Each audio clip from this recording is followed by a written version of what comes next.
ఈ జనరేషన్‌లో చాలామంది దగ్గర పాకెట్‌లో మనీ ఉన్నా లేకపోయినా చేతిలో మొబైల్ మాత్రం ఖచ్చితంగా ఉంటుంది. అందులో ఒక 5% మాత్రమే దాన్ని సెల్ఫ్ గ్రోత్ కోసం యూజ్ చేస్తున్నారు.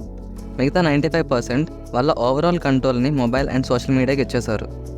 యావరేజ్‌గా మొబైల్ యూజ్ చేస్తున్న ఒక మనిషి డేలో ఏకంగా 7 గంటలు మొబైల్‌లోనే గడిపేస్తున్నాడంట. నమ్మట్లేదా? ఒక్కసారి మీ మొబైల్‌లోని స్క్రీన్ టైమ్ చెక్ చేసుకోండి. మీకే అర్థమవుతుంది. రోజుకి 7 గంటలంటే నెలకి 8.5 రోజులు. ఇలా సంవత్సరానికి చూసుకుంటే 110 రోజులు. ఈ నెంబర్ చూస్తుంటే నాకే మైండ్ పోతుంది. 365 రోజుల్లో 110 రోజులు ఇలా ఖాళీగా మొబైల్ చూస్తూ కూర్చున్నామంటే ఈ జనరేషన్ ఎంతలా మొబైల్కి అలవాటు పడిపోయిందో అర్థం చేసుకోవచ్చు. ఇందులో హాఫ్ ఆఫ్ ద టైం అయినా తన స్కిల్స్ని డెవలప్ చేసుకోవడానికో లేదా తన ప్యాషన్ కోసమో యూజ్ చేసుకుంటే లైఫ్లో ఈజీగా సక్సెస్ అయిపోతారు. ఇదంతా కాదు, అసలు మనం మొబైల్ వల్ల ఫేస్ చేస్తున్న ప్రాబ్లమ్స్ ఏంటి, మన కెరియర్ మీద మన హెల్త్ మీద మొబైల్ ఎలాంటి ఎఫెక్ట్ చూపిస్తుంది అన్నది డీటెయిల్గా మాట్లాడుకుందాం. ముందుగా పాయింట్ నెంబర్ 1, మన సంగతి కాసేపు పక్కన పెడితే ఇంట్లో చిన్నపిల్లలు ఉంటారు కదా, వాళ్ళు కూడా మొబైల్ చేతిలో లేకపోతే అన్నం తినట్లేదు. మనం ఏదో ఒక పనిలో ఉండిపోతాం. వాళ్ళు మనల్ని మన పని చేసుకొనివ్వరు అని చెప్పి మొబైల్ వాళ్ళ చేతికి ఇచ్చేస్తున్నాం. ఏడిస్తే మొబైల్ ఇచ్చేయడం, తినకపోతే మొబైల్ ఇచ్చేయడం మనకు కూడా బాగా అలవాటైపోయింది. అసలే మంచి చెడు తెలియని వయసు వాళ్ళదే. అలాంటి వాళ్ళకి ఈ జనరేషన్ వాళ్ళు చేస్తున్న రీల్స్, షార్ట్స్ అలవాటు అయిపోతున్నాయి.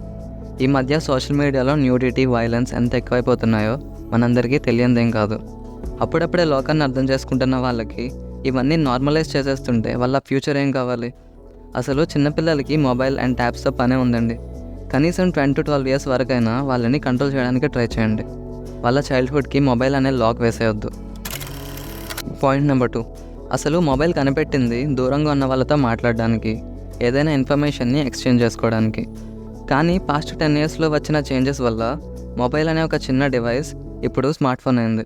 అప్పట్లో మొబైల్తో యూజ్ ఏంటి అంటే కాల్స్ చేసుకోవడం, రేడియో వినడం తప్ప ఇంకేం ఉండేది కాదు. కానీ ఇప్పుడు మొబైల్ లేకుండా ఒక్కరోజైనా ఉండగలమా అంటే కష్టమే. ఆ స్టేజ్కి వచ్చేసాం. మొబైల్ మన డైలీ లైఫ్లో ఎంత ఇంపార్టెంట్ రోల్ ప్లే చేస్తుందో, మనల్ని ఎంతలా కంట్రోల్ చేస్తుందో చూసారా?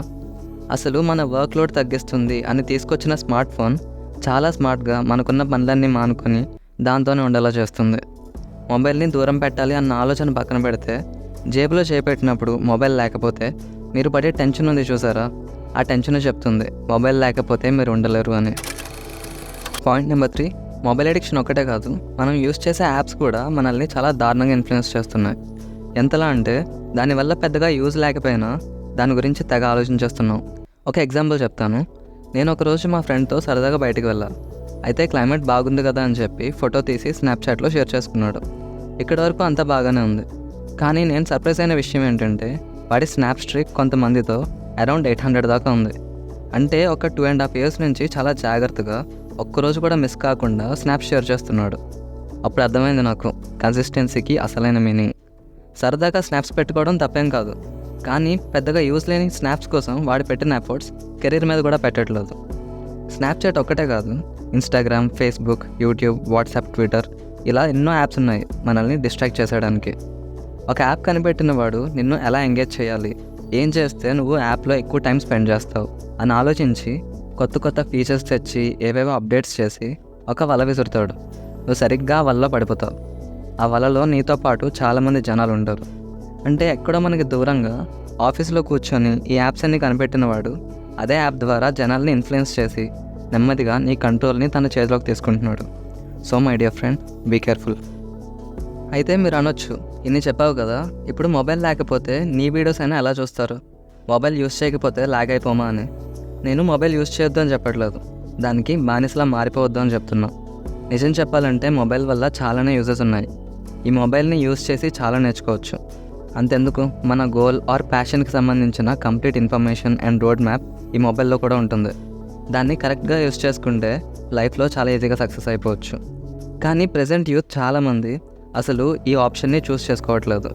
ఈ రీల్స్ అండ్ షార్ట్స్ చూస్తూ అదే లైఫ్ని ఊహించుకుంటున్నారు కానీ ఎలాంటి వర్క్ చేయట్లేదు. Come on guys, wake up to reality. Mobile ఎడిక్షన్ని ఎంత తగ్గిద్దాం అనుకున్నా మీ బ్రెయిన్ మొబైల్ కంట్రోల్లో ఉన్నన్ని రోజులు ఇది అస్సలు జరగదు. కానీ దీనికి సొల్యూషన్ ఏం లేదా అని మీరు అడిగితే నా వరకు సింపుల్ అండ్ ఎఫెక్టివ్ వే ఏంటంటే మొబైల్ మీద మీకున్న ఎడిక్షన్ని వేరే ఇంకేదైనా హ్యాబిట్ మీదకి ట్రాన్స్ఫర్ చేయండి.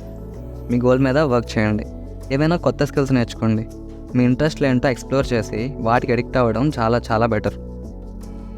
ఈ వీడియో ఇంతవరకు చూసారంటే మీకు ఎంతో కొంత యూజ్ అయ్యే ఉంటుంది అనుకుంటున్నాను. నిజంగా వీడియో హెల్ప్ఫుల్ ఆర్ ఇన్ఫర్మేటివ్ అనిపిస్తే మీ ఫ్రెండ్స్ అండ్ ఫ్యామిలీకి షేర్ చేయండి. Thank you so much for watching. Bye.